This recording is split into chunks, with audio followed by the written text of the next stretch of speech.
Thank you for joining us today.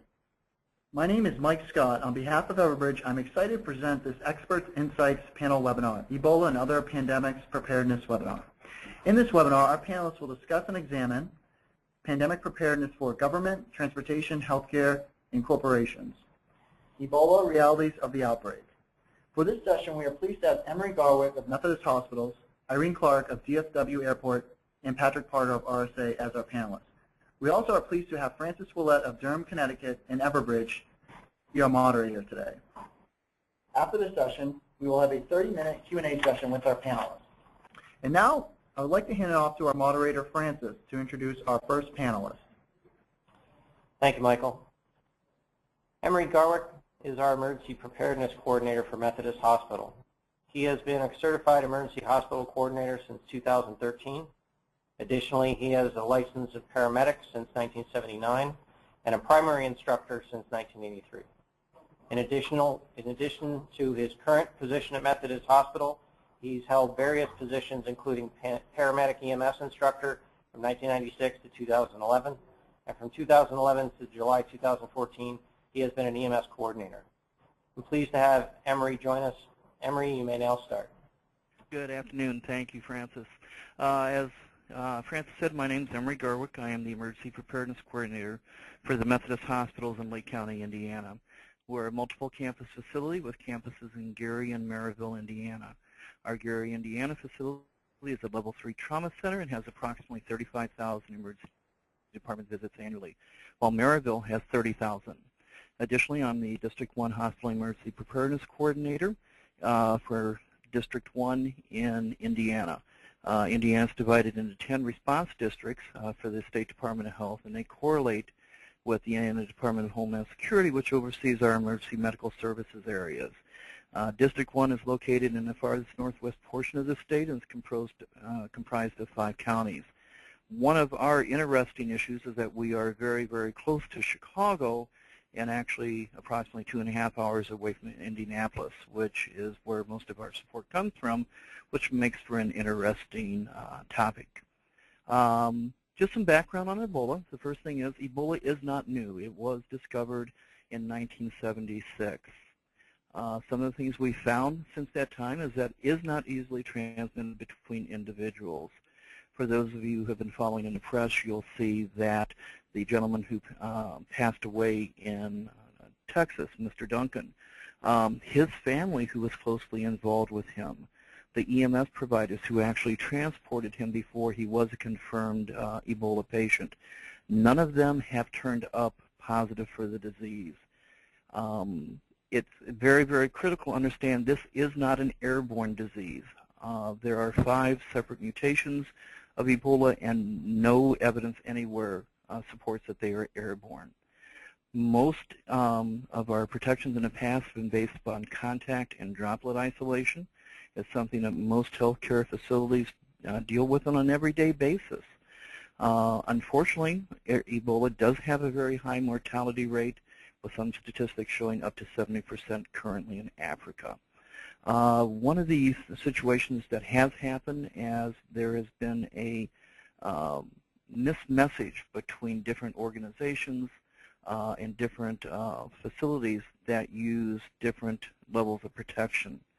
You'll see on TV where the high-tech full Category A and Category 4 centers are using fully encapsulated suits, self-contained breathing apparatuses and such, while CDC has recommended less protections.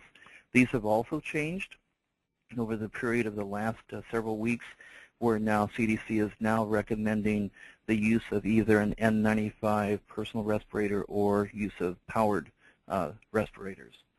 On the history of Ebola, it comes back to symptoms typically occur within 2 to 21 days, most primarily being 8 to 10 days. Currently, there is no approved vaccine, and while the healthcare workers are at very minimal risk, the 2 cases of transmission to healthcare workers has created a high stress and psychological impact. Could we have the next slide, please? This is exposure when I put this presentation together at the beginning of the week. This was current. The CDC has slightly changed our exposure levels, but this is still pretty current. For high-risk exposures, we consider percutaneous needle sticks or mucous membrane contacts with blood or body fluids from the Ebola patient. A direct skin contact or full exposure to blood or body fluids. Processing blood or body fluids from an Ebola patient without appropriate PPE. Or finally, direct contact with a dead body, including doing funeral rites in a country with widespread Ebola transmission. Low-risk exposure is a household member of Ebola patient or others who have had brief direct contact, i.e. shaking hands with an Ebola patient or without appropriate PPE. Healthcare workers, personnel in facility with confirmed or probable Ebola patients who have been in the care area for a prolonged period of time.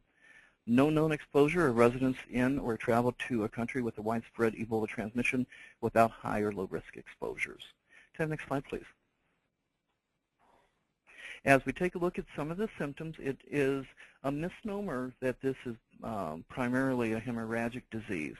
As we see, our most common sign and symptom is a fever in 87% of our patients, fatigue, 76, headache, and as you can see as the slide comes down, all the way down to where we have unexplained bleeding and melena and hematasthesia, which is either dark or bright red stools in 18 and 6% respectively.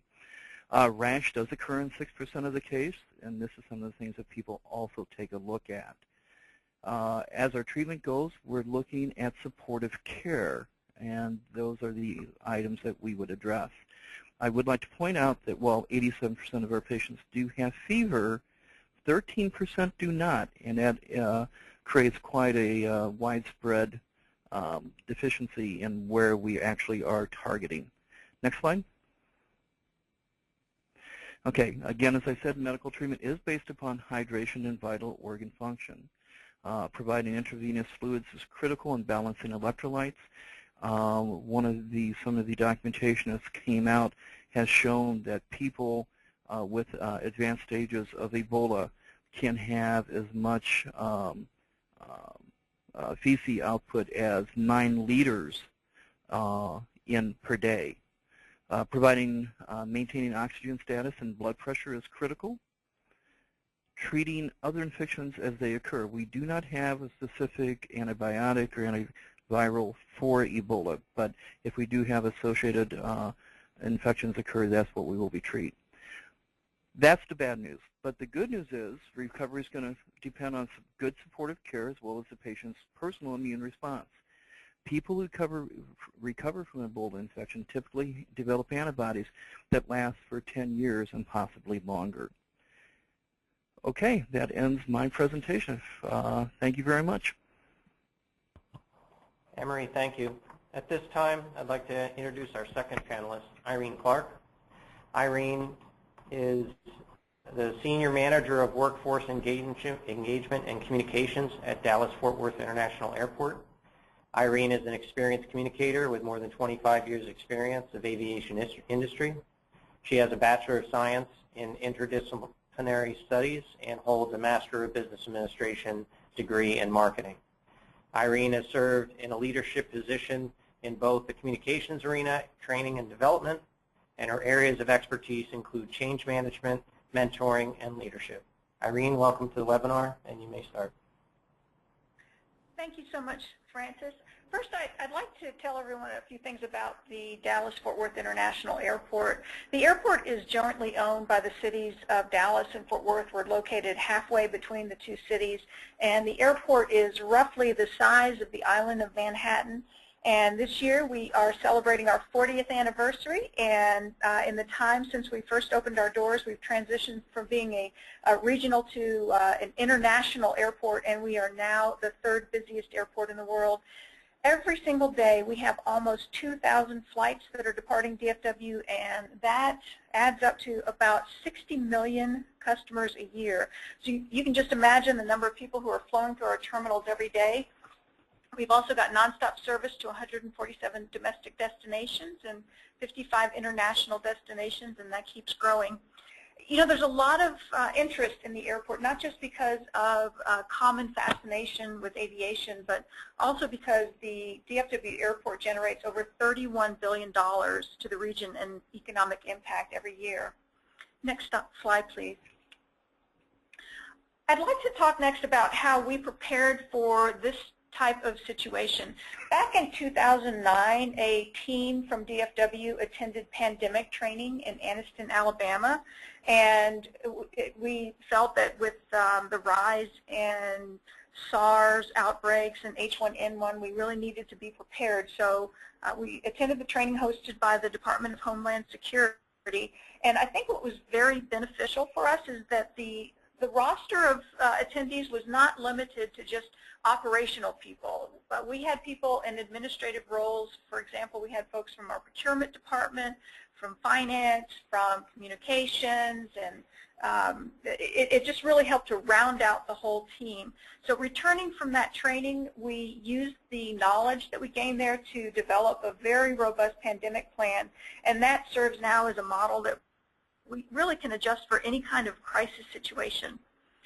Throughout the year, we host tabletop exercises, and that is generally in the spring and the fall and related to winter, although it's not limited to that. In the spring, we've got tornado season. In the fall, we've got winter weather, and we actually do get ice and sometimes snow in this region, as some of you may remember from the 2011 Super Bowl when we had quite a bit of snow here.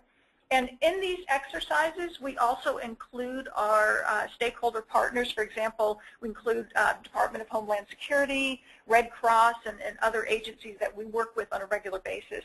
We also invite airline representatives, so we have the full team that participate. And I will say that these exercises are invaluable. When the Ebola situation arose, we didn't have to stop and think about what to do. It's second nature for us, so we were able to leverage that experience and those existing relationships that we've developed through those exercises. One other thing that we do that's kind of interesting is that every third year we conduct something that's called the Lifesaver Drill, and that is required by the FAA. And the closest I can come to describing this is like a huge movie set where you have people playing actors who and extras that are injured, and there's all the actual makeup, and it's almost like a whole plot, and it's quite exciting and extensive, and again, very, very valuable for preparation for any kind of a crisis situation. Next slide, please. So I'd like to describe what we did over the last couple of weeks, and I'll use a timeline that you're all probably familiar with to describe our process. So around September 30th, that's when we learned, along with the rest of the world, that Mr. Thomas Duncan had contracted Ebola and was hospitalized. And that's when we first, I think, all developed a nervousness around what was happening. On October 8th, we got the news that sadly Mr. Duncan had passed away, and this escalated the concern about what was happening. On October 9th, around that time, we started responding to media inquiries, and we're educating the media on what our role at DFW is.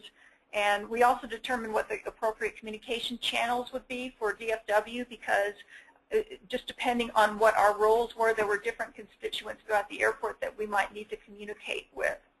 Each audience needed maybe slightly different information. For example, employees are one particular audience, where the public is another audience, and what we communicate to one, we might want to communicate to another. On October 9th, we put out our first communication to our employees, and there was information that was just rampant at the time, I'm sure you recall.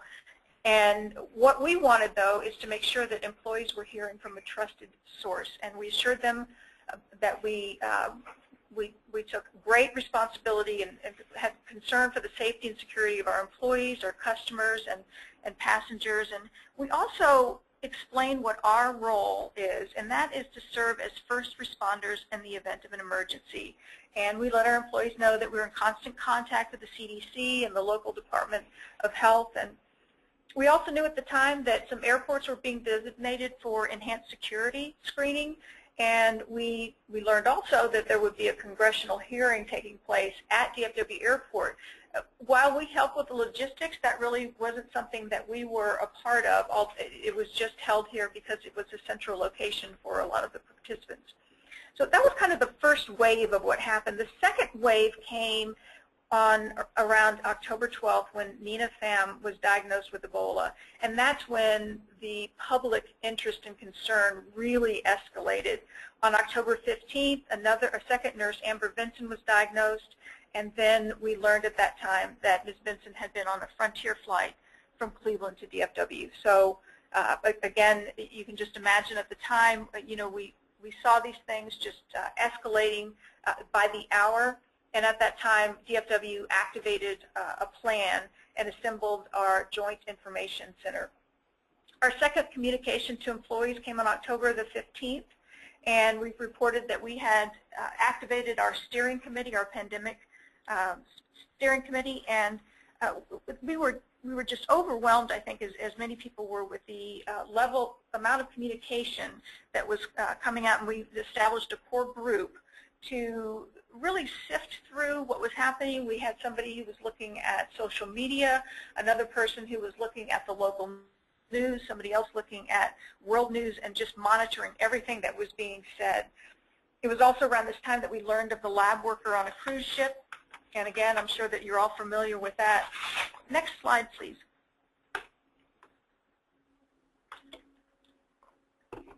So the framework that we were using was to have our pandemic steering committee act as a clearinghouse for what we were doing, conducting discussions, having twice daily conference calls, and either recommending or receiving recommendations from our executive team.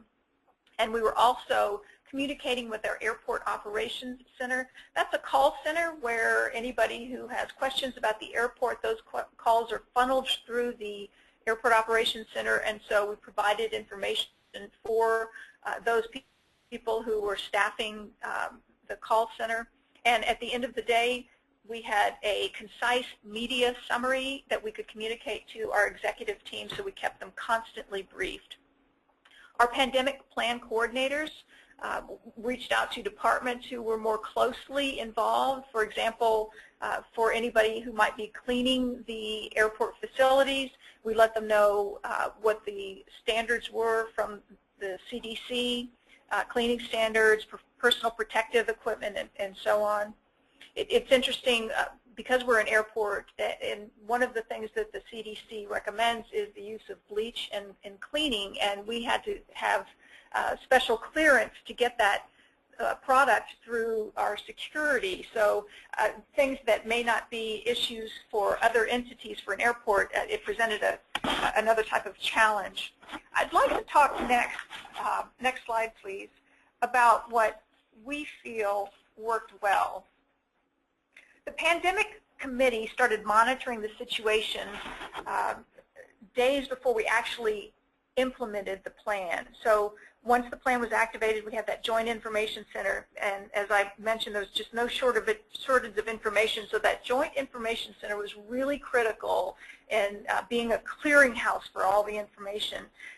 We also were able to determine the appropriate level of communication to each core group. So we had our concessionaires, we had contractors, we had a volunteer group that we refer to as ambassadors. So we were able to send just the right type of information to them in a timely manner.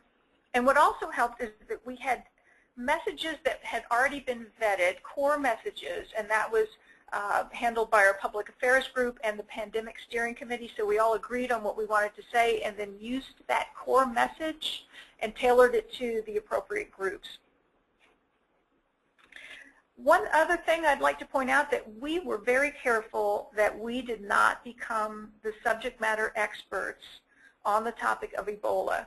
The CDC and our local public health officials are the experts. We were in close contact with them.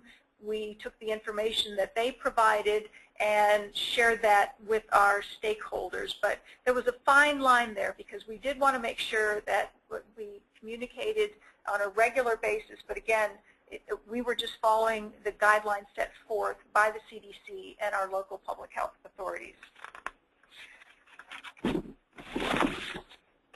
And I would say around October 22nd, that was the end of the second wave of, I will call it panic.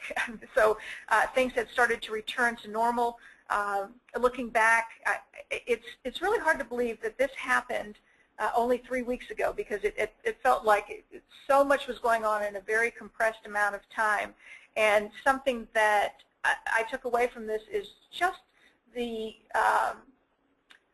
interest of the public and how you can quickly determine that, sort of the figure the zeitgeist of the situation that's going on through social media, because in reviewing some of the posts via Twitter in the last couple of days, there's absolutely no mention of this now that we know that the two nurses have been declared Ebola-free, and they've been released from the facilities in Maryland and in Atlanta, and people have kind of moved on to other things, but we are also, we know that just as quickly as a crisis can come about, it can end, and we're prepared again. And I think that the training and the preparedness that we did in advance, that really made the difference for us, because it's almost like going on autopilot. For every kind of situation, you may have to adjust a little bit, but we were able to do that because we had a great foundation to start with.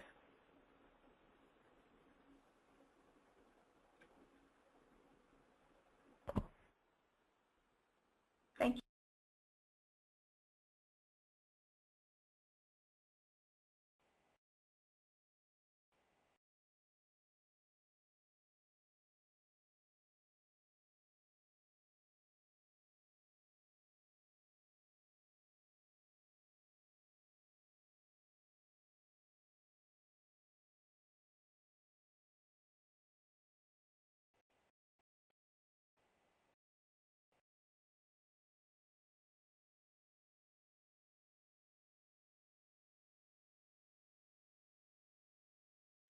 Hi, this is Patrick Potter. Can you hear me okay? Yep, we can. Okay, good. Sorry, I think we had a muting issue going on there. Thanks, Francis. Yeah, so my role is I work with organizations around the world in planning for events like this and other types of disruptions that could occur.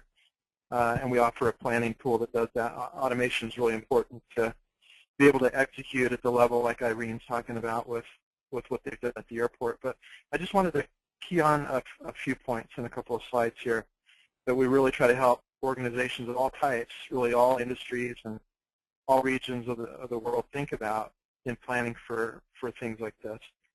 And it's really, one is really evaluating the risks and the impacts to the organization. We hear about what is happening, what could happen. There's a lot of rumors that swirl and go on, like Irene was mentioning at the outset of an event like this, and there's uncertainty.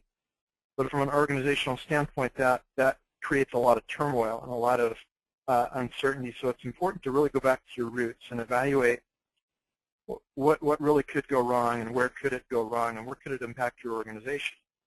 Because that, in some cases, isn't so much, and in other cases or locations, it could be a lot more. So it's really important to go through that rigor to understand what really are the risks and what could happen. And that goes hand in hand with doing business impact analyses. So what's important in our organization if it is disrupted? Who are those critical resources or those critical processes? Where are they performed? How long can they be disrupted for? And then putting plans in place to recover, to be able to operate those functions or locations in a degraded way for a period of time, and then getting them back up to full scale. And then testing the plans. Irene talked about how they tested the airport plans. And thinking about testing not just internally, but with all the constituents that you work with on a regular basis, but could also work with in an emergency type of event. And that's first responders, that's maybe regulators or other oversight bodies and other third parties that you may not work with on a day-to-day basis. And then I think, as we've heard, and I would just reiterate this, crisis communications in ongoing communication before and after the event is critical, especially in something like this where there's so many unknowns. What could go wrong? How's it going to impact us? What is the information that our employees or our constituents need to know? And then what is everyone's role? How do they react? What is the information they need to know? And then prior arrangements with regulators, auditors, other oversight functions. And I've worked with utility companies where this is very, very common. If we have a dam break or we've got a power station that goes out and we're not able to comply with regulations or other rules or policies, what is our process during that degraded time period, and how do we rectify and get back up to business as normal? So making sure that those other requirements are not a distraction from dealing with the actual event, in this case, a pandemic. Go ahead and go to the next slide, Francis, if you would. So just some impacts to organizations, business impacts I call them, to think about, that we don't always think about when we are looking at an event like this. I mean, I think in business continuity planning, much of it is very localized. So for example, if we have a tornado, or if we have a labor stoppage in an area, or other natural disasters, but this is a pandemic of this nature could affect different regions, locations, not just domestically, but around the world. What does that do to your labor supply, including your subcontractors, temporary employees, third parties that perform a function for you? And what are your backups? How do you go about planning for if there is a reduction in that labor force? What does this do to your customers? Where are your customers located? Do you have key customers? Is an inordinate amount of your business done with particular customers? Focus on what the impacts to them could be, and how does that impact you? How could that impact you? And it goes along with all third parties that you work with, especially suppliers. And if you're in manufacturing industries that do business in these parts of the world, what does that mean to your upstream and downstream manufacturing processes, suppliers, and vendors? I think we saw a lot of this with in Japan and in that region with third and fourth party vendors and suppliers, and the impacts downstream. Organizational impacts. This is just basically back to the prior slide where we talked about analyzing your business. What could be impacted and what's critical. So just because something's impacted doesn't mean it's critical to your organization. And you've got different recovery time objectives. You've got different recovery plans and operating plans based on the criticality. It's very important in an event that could disrupt multiple parts of your organization in different locations and geographies at the same time to do this sort of business criticality analysis. What does this do to your budgets? Not only your revenue impacts, but your expense impacts. So if I've got a lot of people that are starting to work from home, maybe that increases my VPN issues, and but travel's going down, or has travel increased because of pandemic teams or crisis teams that are flying around educating or running drills or whatever. So it's really good as you're planning to kind of do that pro forma impact on your budgets. And then government impacts. This is really more your regulators, your auditors, your government, state and federal. Again, in the places you do business, what are the restrictions that they are putting in place in those locations? We see some restrictions in Australia, for example, pretty harsh about entering the country from some of these regions. How does that impact your organization? And the travel, kind of back to the budgets. What is this doing to our travels could impact your sales teams, your customer support teams. Yeah, and what does that do? How does that impact your efforts? Okay, next slide, please. So just a few more planning considerations when you are putting together your plans. Look at your internal policies. So is for example, in a pandemic situation, is your paid sick leave policy appropriate? Is it going to be conducive to your ongoing business, to the health and welfare of your employees?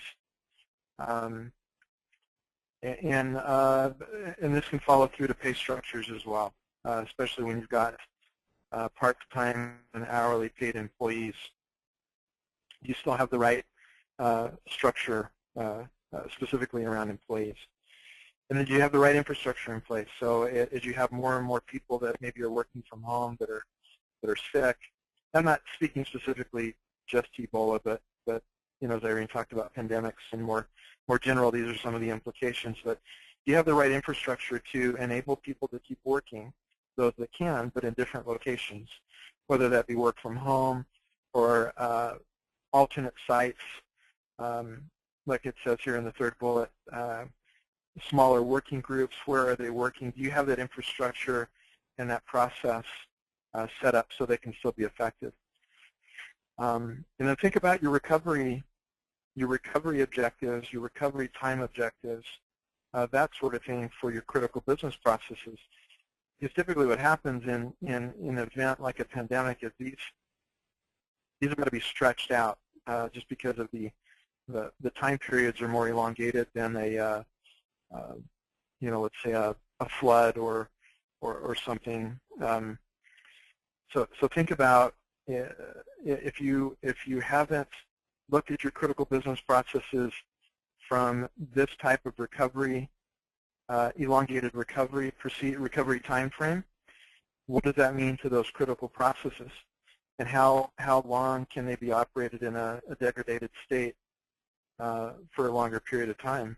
And what are your single points of failure is very critical to identify, because they may be different if you can recover within 24 or 48 hours versus do we have to keep operating for 3 to 4 weeks with less employees.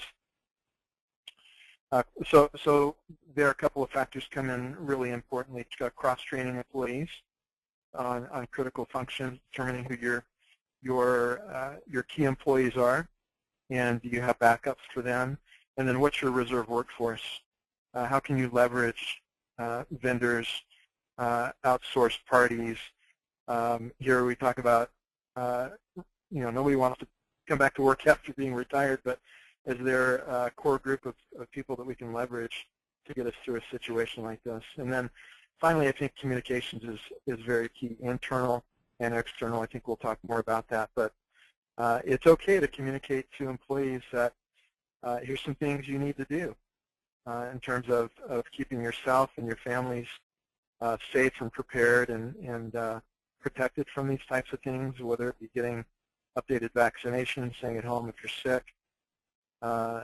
It takes very, very good communications and a good plan around that. So just a few things here, Francis. I'll turn it back over to you, but just to think about in large organizations.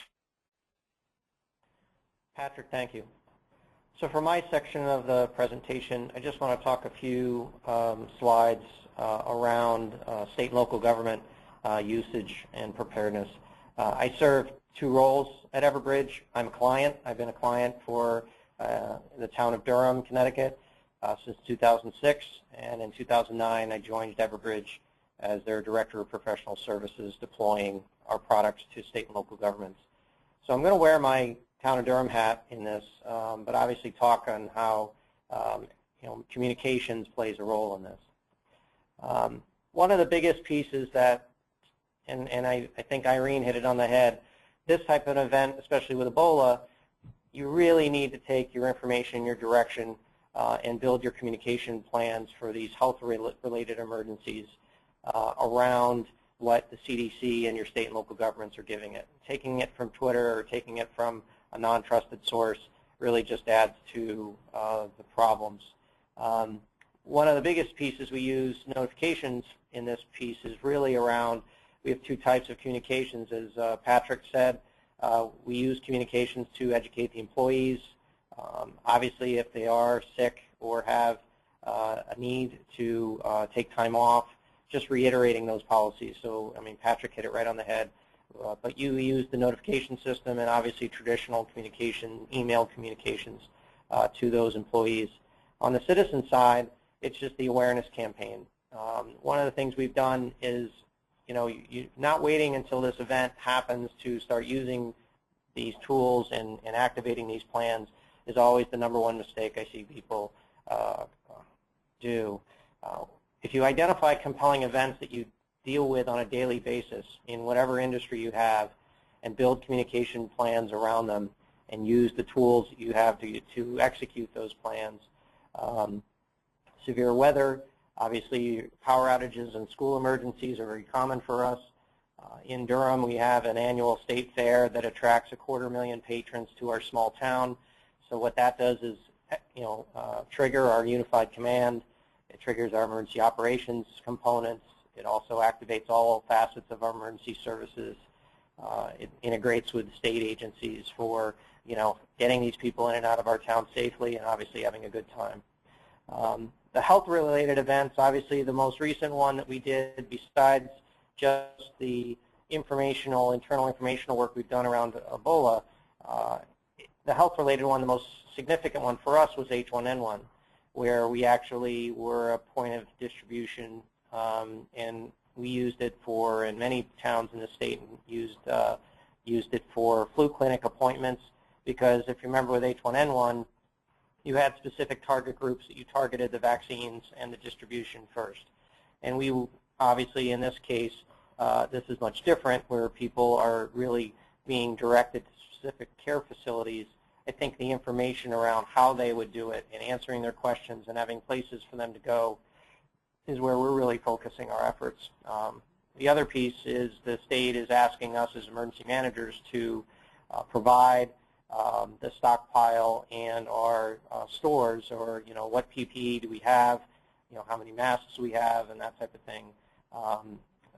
Connecticut was one of the few states in the country that did an emergency declaration. And then state and local government, that's sort of like the first step of getting on the list of getting aid and getting support. So for us at the local level, just keeping our constituents informed on the right places to go is something that we've really taken an effort toward.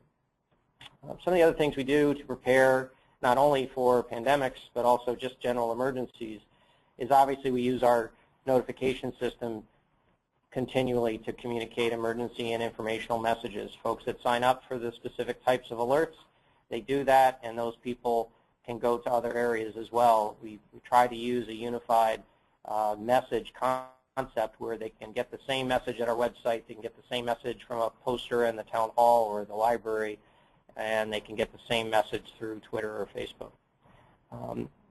When the pandemic components are activated, we are also a key partner with a lot of the regional and state health departments.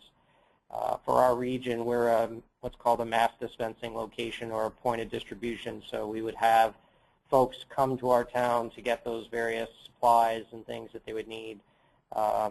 We've also drilled and actually executed some of these during the H1N1 crisis as far as how could we process that large number of people. So part of our emergency plans is taking this into account, that if we had a large number of people that we had to deal with, we would be able to do that. This one in the quarantine rules, obviously we're seeing, how could you tell a citizen to stay in their home if they're under an isolation or a quarantine rule? And I think a lot of us are still trying to figure out what the best route. Obviously right now it's all in recommendation phase, but when would it go to the next level if you had some large number of people? My view is you'd have to set up off-site locations to quarantine folks and obviously get them out of the general public. I think, like we've all said, getting information out frequently but accurately is obviously the responsibility of the chief officer or chief elected official. having it come from a person of authority like an emergency services chief or health director or town mayor is critical. I think you control panic that way, not waiting until this really blows out of proportion on Fox News, but getting notifications out or a unified message out to employees of where they go for information. Obviously, we've seen some creative things with creative information pages, websites, your domain /Ebola, and click on this, Ebola icon to get more information, and it directs you to the CDC for information. Another municipality I just talked with created a really neat YouTube public service announcement about how to prepare and the truths about Ebola, trying to control, that information. One of the other pieces that's, we're also, obviously the folks from Methodist talked about, the first responder preparedness is really our, we take that very seriously. We want to make sure our first responders are safe going in. We've identified sort of the key PPE that they're going to use, but also, centralizing that communication so that, if they do get a patient that just comes in as a routine, with specific symptoms, we want that 911 center to, dispatch the call correctly, get that information to our first responders so that they can properly, suit up and prepare for a safe response. Their safety is our #1 concern, so we try to, make sure that there's a true unified message and communication, open communication for those. As a small town, I can tell you we have no problem going back and asking for help. And the state and local hospital and health departments and Office of Emergency Services, if we need their assistance, there are other agencies that are outfitted to do this. We have commercial ambulance companies now that are, sort of the go-to folks. They have all the equipment, they have all the abilities, and also they might be directed to go and bring patients to specific hospitals. Obviously, we saw, 2 patients literally being taken out of state. So, as our, others have said on this call, your plan may be as simple as, go to the next level and target those people that really understand and have drilled this. And then obviously, we're just in the beginning phases of going through what we have for PPE. We have the core N95 masks and fit tests and all that, but we're actually drilling and working with our local providers to drill rather than waiting for the real event. And you also have to do it, truly look at, we have our mostly volunteer department. You may need to identify responders who are trained, and those who are not trained, you use them in other purposes. One of the biggest pieces I think that we all could take from this event is, there are rumors that can take more time for you to manage than if you, as has been said earlier, try to control the information and direct the information so that rumors and mismessages are not the primary consuming force of your incident. Identifying where they're coming from and trying to stop them at its source, validating what has been stated, whether it's true or false, correcting it through a unified message, and moving quickly to correct it with that unified message. I think not only with the notification system, but also using social media, using media. I have been known to grab a news person around the neck and say, the next time you do that, you won't, come back to Durham. You have to really be first forceful with the media, because they literally will, they'll make up their own message if you don't give them something. And then obviously keep the level of the information appropriate for the actual point in time in the incident. Overreacting or underreacting is some of the common mistakes that people make. But if you put out what you know at that moment and then tell them when they're going to be able to be told updates, news conferences become a really good controlling situation, and that those people that can attend a news conference, that unified message is published to the various area, really allows you a great ability to sort of squelch the rumor and anticipate, any things that may come out of it. The last piece I wanted to talk to you about is obviously messaging, communications to people can be done in many forms. An example here is obviously out of our city of New Haven that was sent out of Everbridge recently. Was really the mayor wanted to send a message out that you know, the patient that was identified at Yale New Haven with Ebola-like symptoms, they really wanted to get out to the citizens because New Haven is such a dense area that, you know, the patient does not have the virus, or all their tests came back negative. There is you know, nothing to fear. And obviously, she used the time to thank all the facilities because, like most events, this puts a lot of stress on agencies, and you know, it's sort of a ripple effect. It can affect folks that aren't directly involved, but that stress can definitely put you know, stress on employees and stress on citizens. You know, I think the other piece is it allowed them to control and literally silence the situation from that point forward. You know, they really aren't talking about it anymore in that city. That person of authority, having the mayor being able to speak out and be accurate, is critical for people's confidence. And it was appropriate message for that time period. Yes, the message went out to over 70,000 people. It was a personalized voice message, so it was personalized, and their response back from folks was, you know, very, very positive. I think people will always have questions, so giving them a place to go for more information and where to get the facts is always critical. In this case, with Ebola, we had a very large and quick source with the CDC website. It was very clear and up to date, and it allowed you to build that unified message I talked about for all the media and for, you know, folks that you talk about. So that's my piece. We're going to open it up to some of the questions that you submitted. So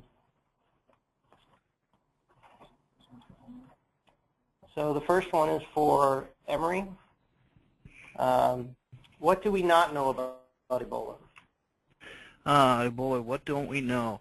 The good question there is, or the most important question is, what do we do with it as we go forward? If you know about the Ebola, what is the actual treatment for the disease itself? We treat specific symptoms now. We don't have a vaccine. We don't have knowledge about an actual treatment to stop the Ebola virus. But we do support our other systems, and that's what we're based on. All right, thank you. The second question is for Irene. Can you contract Ebola from an airplane? And what precautions preparedness have airports, airlines made to reduce the spread of Ebola or any pandemic? Well, as Emory said at the beginning of the webinar, Ebola is not, as far as everything that we've heard, it's not airborne. So I can't guarantee that somebody wouldn't contract Ebola on an airplane, but you know, the chances of that, unless you're in contact in the ways that Emory described, then just being on the plane, then no, I don't think that is a possibility. As far as preparations or precautions for DFW, we've gone above and beyond what we normally do to clean our facilities. So we've done things that, as I said, more than what we were already doing, which was already sufficient according to the CDC guidelines. But we think it's important to do even more, just to make sure that our customers know that how seriously we take this, and we think that it's the right thing to do. As far as what airlines are doing, you know, the CDC has put out some great guidelines for them, and I think from one airline to the next it may be a little bit different. I think overall it's really more of a heightened awareness of watching passengers as they're boarding, and just being aware of some of the symptoms, and then also I think that they probably are much more in tune to their methods of cleaning as well. Thank you. So, Emery, is the plan set for previous pandemics suitable for the Ebola pandemic? Most of our pandemics in the past, the H1N1 and such, the H5N1, has been basically an airborne disease. As I mentioned in my conversation earlier, we have focused on the airborne diseases. We have focused on negative pressure rooms in our hospitals. Unfortunately, because of the gross contact with bodily fluids, we've had to actually ramp up some of our protections, and I think where we have had to change some of our practices, I do think overall the previous experience have helped us prepare for this, and we are ready for victims if it unnecessarily should ever happen. So I want to take one from the screen. So Irene, this is from Kathleen, or Catherine, excuse me, who's on the call. How do you evaluate your preparedness measures after the fact? With this most recent Ebola issue, is there anything you would have done differently that would influence your actions in the future? That is a great question. We recently had an after-action review, and that's typical for what we do. I think that in hindsight, I don't think there's anything that I would really change. I think that because we were monitoring and just making sure that we knew what was going on through monitoring the media, we did everything that we knew to do, and it's a matter sometimes of just adjusting. I talked about that pandemic plan, and as you know, this isn't. It wasn't at the level of a pandemic plan, a pandemic outbreak, and so it was just adjusting to the situation because every situation is going to be a little bit different. But maybe if there was one thing that I would do differently, maybe it's communicating to our employees a little bit sooner.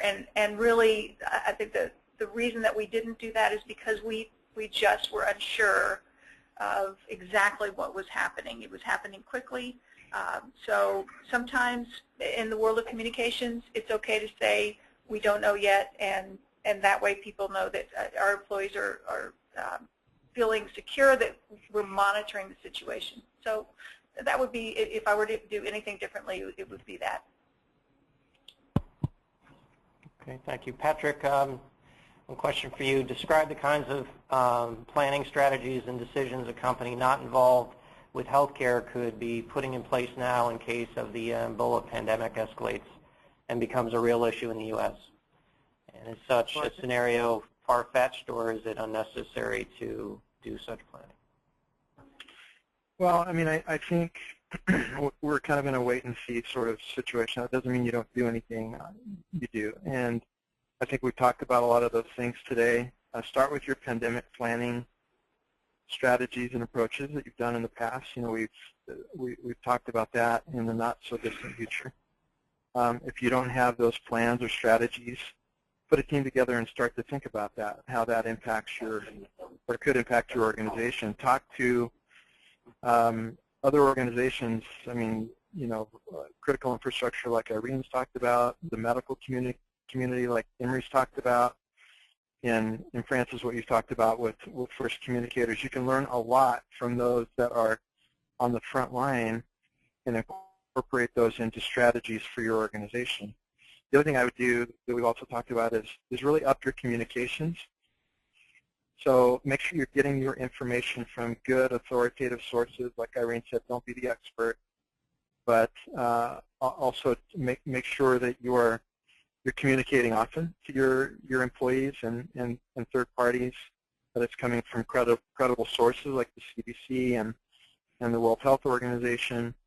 Think about, these aren't necessarily your recovery plans, but this is more your upfront communication plan, so everyone really has a good idea of what's going on and how it impacts them So, formal and informal communications through social media, because people just want to know. They want to know, one, what's going on, and then two, what is my company saying about it and doing about it. The other thing you may consider is understand who's in and out of those affected regions. Do we have a large number of employees that are there, people that are traveling in and out, and really start thinking about how to manage that, how to track that and communicate that, and see that measures are in place for those people that are in those regions, and maybe focus there as well.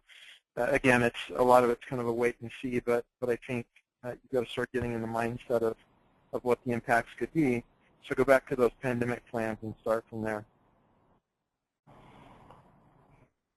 Thank you, Patrick. We have quite a number of questions, so we're obviously going to extend the webinar a few minutes to try to get to as many as possible. If we don't get to your question, we will follow up. Those questions that are appropriate for the panelists, we'll get your answers to you. One is from Steve Doyle. I used a term 3330. This is a best practice that we at Everbridge and Dr. Chandler, one of our partners, recommend around how to craft a clear and concise message, whether it's through Everbridge or through anything. It's typically 3 statements or no more than 3 sentences and 30 words or 30 seconds. So it allows you to really take a clear, actionable message and make it in a very short and also compatible across many different sources or media.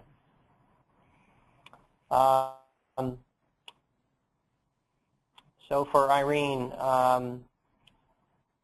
we have a lot of Ebola questions, obviously, but one, can you tell us why it's not airborne? We keep hearing that, but no one defines what it is if it's not airborne, and that's from Susan Zeeland.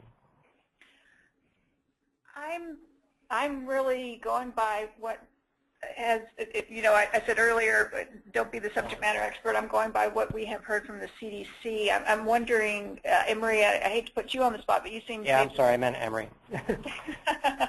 Sorry about that. I was going to defer that one to you, Irene. That was my fault.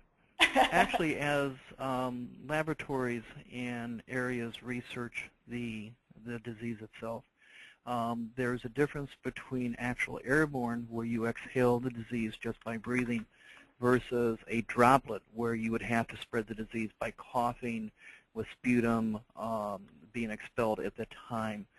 There is no documentation anywhere in any lab study anywhere in the world that says that Ebola currently is airborne. Yes, we do have to take increased precautions if we are doing procedures for the airways, such as an intubation or a tracheal suctioning, where we would take airborne precautions, because the droplets sometimes do aerosolize and become entrapped in the caregiver's body. But at this point, for just specifically walking down the street next to somebody within a foot or two, and that person breathing and transmission of Ebola occurring, it cannot be documented. That's what I was going to say, Emery. So this one's for Patrick, and it actually is stemmed off of something, Irene, you did say around your lifesaver drill. This is something that I've seen, obviously in Boston. We have the same concept of every 2 years they do an urban shield mass casualty or emergency responder drill. Yes. So for Patrick, the question is a lifesaver drill a recognized exercise for business continuity planning, so within the corporate space or business space? I'd say it's not as common. I think it's a good practice. I really do. I mean, you see that more with critical infrastructure, public utilities, hospitals, first responders. There are, in certain communities, there are recognized drills that go on every year, every couple of years, that corporations or nonprofits or whatever your organization is can participate in. I would say find out what's going on in your area, and it's a good practice to follow. It really is. complex, and you've got to adjust it to your organization and what level of maturity you're at and what your resources are that you have to be able to run a test. But it's definitely something to strive for. It's a little more advanced than most tabletop tests or walkthroughs, but depending on the criticality of your processes that you care about and that you're testing, and really the applicability of that kind of test, I think it's something good to strive for. So the last question we'll take, because I'm sorry we're running out of time, but the last one is a good one, and I think it applies across the board to all of our industries. Should 911 be the first call for someone suspected of having potential Ebola infection, and should the county health department be called first? So it is the recommendation and the best practice that you should always call 911. They have procedures that have been given out by the CDC on how to properly dispatch out the resources for that area. Someone who has the potential Ebola symptoms, they actually go through those questions. So yes, that would be our recommendation.